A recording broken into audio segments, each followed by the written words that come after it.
Good morning, student. How are you? I think about that you will be also fine. Student, today I will teach you about the direct and indirect.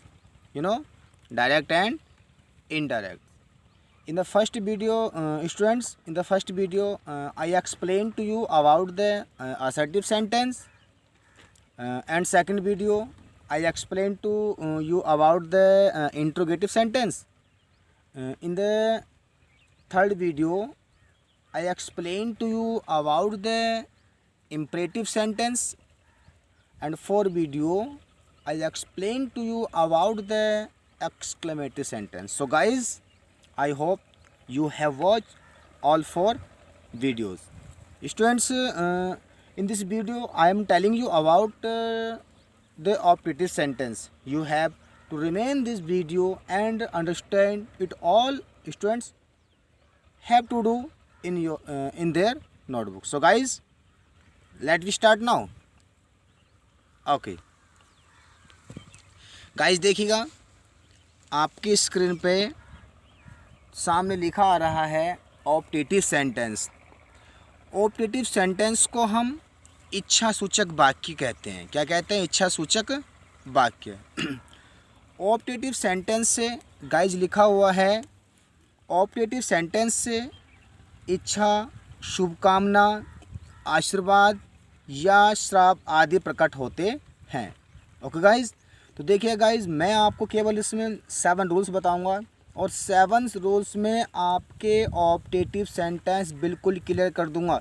जो आपको direct से indirect बनाने होते हैं ना sentence, optative sentence मतलब optative sentence, वो मैं आपको इस वीडियो में क्लियर कर दूंगा। बस आपको इस वीडियो में बने रहना है और लास्ट तक इस वीडियो को देखना है। और गाइज, मेरे चैनल को शेयर और सब्सक्राइब भी कर देना। चैनल नाम है मेरा study with Luv Kumar. So guys, let we start now.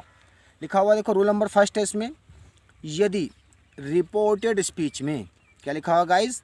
यदि रिपोर्टेड स्पीच में कोई शुभकामना व्यक्त की गई है तो रिपोर्टिंग वर्ब सैड को विश्ड में चेंज कर देते हैं। क्या में? यदि रिपोर्टेड स्पीच में गाइज, रिपोर्टेड स्पीच में कोई शुभकामना व्यक्त की गई हो, कोई शुभकामना व्यक्त की गई हो तो रिपोर्टिंग वर्ब सैड को विश्ड में चेंज कर देते हैं। तो गाइज, सेंटेंस लिखा हुआ है, the old lady said to the nurse, comma inverted comma, may God bless you, may God bless you. तो गाइज, इसमें क्या है? यानी मे गॉड ब्लेस यू, भगवान आपको सद्बुद्धि दे। एक प्रकार से क्या वो उसकी मतलब विश है ना, शुभकामना दे रहा है ना। क्या लाएंगे हम? The old lady wished the nurse, conjunction that, God में चेंज करेंगे माइट में, और ब्लेस। देखिएगा, अब यू आपका सेकंड पर्सन है, second person change according to reporting object. Nurse लिखा हुआ ना, तो क्या आ गया इसमें? हर आ गया गाइज। क्या आ गया? हर। वैसे कोष्टक में यहाँ पे हम द नर्स भी लिख सकते हैं गाइज। ओके, तो कैसे बनेगा सेंटेंस? ये देखो, फर्स्ट सेंटेंस ऊपर हमारा डायरेक्ट है, आगे लिखा हुआ इनडायरेक्ट। तो कैसे बनाया हमने? The old lady wished the nurse, conjunction that, God might bless him. देखिएगा, ये जो है ना, मे को हमने माइट में कन्वर्ट करा, क्योंकि रिपोर्टिंग वर्ब आपकी पास्ट टेंस में है और रिपोर्टेड स्पीच, इसलिए हमें मे को हम माइट में कन्वर्ट में किया। ओके गाइज, कहीं देखिए नोट पॉइंट में क्या लिखा हुआ है? नोट पॉइंट में लिखा हुआ है मे, मतलब मे यदि रिपोर्टेड स्पीच के आरंभ में, यदि रिपोर्टेड स्पीच के आरंभ में हो और हमें हमें सेंटेंस इनडायरेक्ट बनाना हो तो कंजक्शन दैट का प्रयोग करते हैं। गाइज, ऐसे याद रखो कि यदि रिपोर्टेड स्पीच में मे से सेंटेंस स्टार्ट हो रहा हो तो गाइज मे है तो उसमें हम कंजक्शन दैट का प्रयोग करते हैं। ऑपरेटिव सेंटेंस में यदि मे नहीं है तो हम कंजक्शन दैट का प्रयोग नहीं करते। ओके गाइज, देखिएगा लिखा हुआ, मे न होने पर दैट का प्रयोग नहीं करते हैं। सो गाइज, आगे लिखा हुआ सेंटेंस देखो, रूल नंबर फर्स्ट तो आपको क्लियर हो गई है। रूल नंबर सेकंड देखिए, लिखा हुआ है, यदि वाक्य में अशुभ कामना प्रकट की गई हो यदि वाक्य में किसमें, रिपोर्टेड स्पीच में कोई अशुभ कामना प्रकट की गई हो तो रिपोर्टिंग वर्ब को, किसको, रिपोर्टिंग वर्ब सैड को कर्स्ड में चेंज करते हैं, कर देते हैं। गाइस लिखा हुआ सेंटेंस देखिएगा। सेंटेंस आपका लिखा हुआ है, क्या लिखा हुआ है, द पुअर मैन, गाइस क्या लिखा हुआ है, the poor man said to him, the poor man said to him, comma inverted comma, may you never get happiness in your life, मतलब तुम्हारे जीवन में कभी खुशी न आए। एक प्रकार से क्या, वो उसको क्या कर, वो उसको मतलब श्राप तो दे रहा है ना उसको, इसलिए क्या गाइस, इस तरह से हम क्या करते हैं, इस सैड टू को हम क्या में, कर्स में कन्वर्ट कर देते हैं। सो गाइस सेंटेंस कैसे बनेगा ये, द पुअर मैन सेट को चेंज करेंगे कस्ट में, हिम आ गया, यहाँ पे कंडीशन दैट आ गया। आप देखिएगा यू आपका सेकंड पर्सन है, यू आपका second person, change according to reporting object, him लिखा हुआ है, कहीं ना कहीं हिम आता है ना, ही का ऑब्जेक्ट है तो इसलिए क्या आएगा यहाँ पे, ही तो आएगा ना, तो ही, अब में चेंज करेंगे माइट में, तो he might never get admission in, देखिएगा योर है second person possessive, change according to object, him लिखा हुआ, हिम का क्या होता है, ही का क्या होता है पैसिव, हिज तो होता है ना, हिज लाइफ। तो गाइज कैसे बन गया, the poor man cursed him that he might never get happiness in his life. So guys आगे देखिए, नेक्स्ट टू लिखा हुआ है, happy birthday, happy Diwali, happy Holi and happy Christmas, good morning, good day आदि सभी ग्रीटिंग के लिए विश्ड का प्रयोग किया जाता है। गाइस यदि रिपोर्टेड स्पीच में हैप्पी दिवाली हो, हैप्पी बर्थडे हो, हैप्पी होली हो, हैप्पी क्रिसमस डे हो, या गुड मॉर्निंग हो या गुड डे हो, तो गाइज उसके लिए हम क्या, इस सैड टू को क्या में कन्वर्ट करते हैं गाइज, विश्ड में कन्वर्ट कर देते हैं। ओके गाइज, तो आई सैड टू ओलिवर लिखा हुआ है ना, I said to Oliver comma and comma लिखा हुआ है, हैप्पी दिवाली। तो गाइज मैंने कहा यदि रिपोर्टेड स्पीच में क्या हो, यहाँ पे हैप्पी बर्थडे हो या हैप्पी दिवाली हो या हैप्पी होली हो या हैप्पी क्रिसमस हो या गुड मॉर्निंग हो या गुड डे हो, तो किसको, इस सैड टू को हम काय में विश्ड में कन्वर्ट कर देते हैं। और गाइज यहाँ पे इस कोमा एंड कोमा के लिए क्या लगाते हैं, प्रकार से हम ए ही मान लेते हैं गाइज। ओके, इसमें ए लगा देते हैं, जैसे ए हैप्पी दिवाली या a happy birthday, a happy Holi, a happy Christmas, a happy good morning, a happy good day. Okay guys, तो आई विश्ड, क्या लिखा हुआ guys, I wished Oliver a happy Diwali. Okay guys, देखिए next tool, guys next tool लिखा हुआ है, यदि, देखो लिखा हुआ है, यदि रिपोर्टेड स्पीच में, यदि रिपोर्टेड स्पीच में, कहाँ पे, रिपोर्टेड स्पीच में गुड बाय हो या गुड नाइट हो, गुड बाय हो या गुड नाइट हो, तो रिपोर्टिंग वर्ब सैड, किसको, रिपोर्टिंग वर्ब सैड को हटा करके वेड का प्रयोग करते हैं। गाइस किसका प्रयोग करते हैं, VAD, वेड का प्रयोग करते हैं। ओके गाइस, लिखा हुआ he said to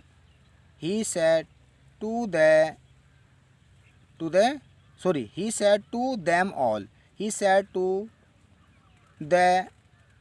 them all comma inverted comma goodbye my friend। तो देखिए ही मिस said to कहता है to them all, उन सभी से कहता है गुड बाय माई फ्रेंड्स। तो देखिए मैंने कहा इस said to को गाइस क्या में कन्वर्ट करना है हमें, वेड में, तो ही क्या आ गया, he bade goodbyes to all. देखिएगा अब यहाँ पे मैं आपका फर्स्ट पर्सन पैसिव है, change according to reporting verb, यानी क्या, सब्जेक्ट अकॉर्डिंग ही है, तो ही का क्या होता है पैसिव, हिज तो होता है ना, हिज फ्रेंड, क्या है guys, he bade goodbyes to all his friend.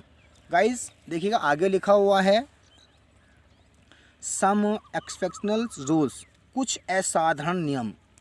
Guys ये आपको बहुत डीपली समझना है, ये भी देखो, यदि क्या लिखा हुआ है, यदि पास्ट टेंस में एक साथ दो कार्य या घटनाएं हो रही हो और व्हेन या व्हेनेवर का प्रयोग किया गया हो, तो रिपोर्टेड स्पीच में इंडायरेक्ट बनाते समय सिंपल पास्ट या पास्ट कॉन्टिन्यूस में कुछ चेंज नहीं करते हैं। गाइस मैंने कहा यदि पास्ट टेंस में, किसमें, पास्ट टेंस में, मतलब रिपोर्टेड स्पीच में पास्ट टेंस दिया गया हो, क्या पास्ट टेंस दिया गया हो, पास्ट टेंस में दो कार्य, इसमें दो कार्य हो रहे हो या दो घटनाएं हो रही हो, वैन या वैन नेवर का उसमें स्टार्टिंग में वर्ड्स दिया गया हो, या तो वैन हो या वैन नेवर का प्रयोग किया गया हो, तो रिपोर्टेड स्पीच को इंडायरेक्ट बनाते समय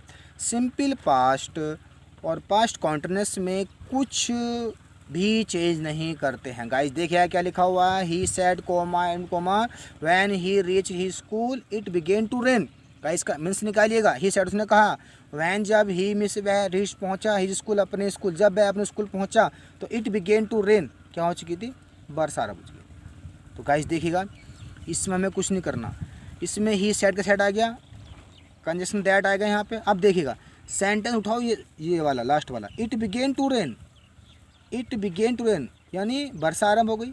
वैन जब ही रीच हिज स्कूल, जब वह स्कूल पहुंचे, तो गाइस कैसे बन गया sentence, he said that it began to rain when he reach his school. Guys आगे रूल लिखा हुआ है देखिएगा, यदि वक्ता मीन्स स्पीकर सुनने वाले से विशिष्ट संबोधन क्या करता हो गाइस, विशिष्ट संबोधन करता हो, मतलब यदि वक्ता स्पीकर सुनने वाले से विशिष्ट संबोधन के साथ बात करता है तो उसे इनडायरेक्ट में एड्रेसिंग ए कॉलिंग का प्रयोग करते हैं, या एड्रेसिंग का ही प्रयोग करते हैं तो ही बेटर रहता है गाइस, ओके। यानी एड्रेसिंग ए कॉलिंग का ही प्रयोग करते हैं। कॉलिंग एक प्रकार से वो मतलब उसके ऑब्जेक्ट के अकॉर्डिंग ही आता है गाइस। तो देखिएगा लिखा हुआ, Narendra Modi said to his people comma invert comma पैट्रिक्स कंट्री में, I am not a prime minister but a prime servant of mother India. Guys कैसे बना हुआ सेंटेंस देखिएगा, मैंने कहा था यदि वक्ता स्पीकर सुनने वाले से विशिष्ट संबोधन के साथ बात करता है तो उसे इनडायरेक्ट में एड्रेसिंग ए कॉलिंग का प्रयोग करते हैं। गाइस कैसे बना हुआ देखिए, तो एड्रेसिंग आ गया इसमें, addressing the people as patriots countrymen, Narendra Modi said that he is not a prime minister but a prime servant of mother India. So guys इस सेंटेंस को आपको डीपली पढ़ना है, समझना, ठीक है। समझ में नहीं आया तो मुझे कमेंट बॉक्स में जरूर बताना, ओके गाइज। आगे देखिए, आगे रूल लिखा हुआ है गाइज, आगे लिखा हुआ है, यदि इफ़ के साथ कोई पास्ट टेंस, यदि इफ़ के साथ कोई शर्त पास्ट टेंस में दी गई हो, मतलब इफ़ स्टार्टिंग में हो और सेंटेंस आपका पास्ट टेंस में हो और वहाँ पे कोई शर्त दी गई हो, तो इनडायरेक्ट बनाते समय उसके टेंस में कोई परिवर्तन नहीं करते हैं। मतलब यदि इफ़ के साथ कोई शर्त पास्ट टेंस में दी गई हो तो इनडायरेक्ट बनाते समय उनके टेंस में कोई परिवर्तन नहीं करते हैं। सो गाइस सेंटेंस लिखा हुआ है, he said comma invert comma if it rain comma my crops would not be ruined, मतलब he said उसने कहा it will rain, sorry if it rain, if अगर it rain वर्षा न होती, सॉरी वर्षा होती, यदि वर्षा होती तो my crops would not be ruined, मेरी फसल बर्बाद न होती। तो गाइस देखिए क्या करना है इसमें हमें, तो he said कंजक्शन दैट आ गया। अब देखिए his crops would not be ruined, उसकी फसल बर्बाद नहीं होती। He said that if, he said that, he में सेड कहा दैट्स की हिज क्रॉप उसकी फसल उठ सकती है, नॉट नहीं, वी रूइंड मतलब खराब होना, बर्बाद होना, इफ़ अगर इट रेन वर्षा हो जाती। ओके गाइज बात समझ आ रही है ना। तो इसमें क्या एक शर्त है, उसकी कंडीशन है ना, इसलिए हमें इसमें कुछ भी चेंज हमने नहीं किया। ओके गाइज आगे लिखा हुआ है, लास्ट रूल है, यदि वाक्य का आरंभ, यदि वाक्य का आरंभ आई फील से हो या आई होप आदि से हो, क्या आई फील से स्टार्ट हो सेंटेंस, मतलब रिपोर्टेड स्पीच में आपके या तो आई होप दिया गया हो या आई फील दिया गया हो, तो आई को हटा करके रिपोर्टिंग वर्ब के रूप में प्रयोग करना चाहिए, रिपोर्टिंग वर्ब के रूप में प्रयोग करना चाहिए। तो गाइज लिखा हुआ है, he said comma invert comma I hope my mission will be successful.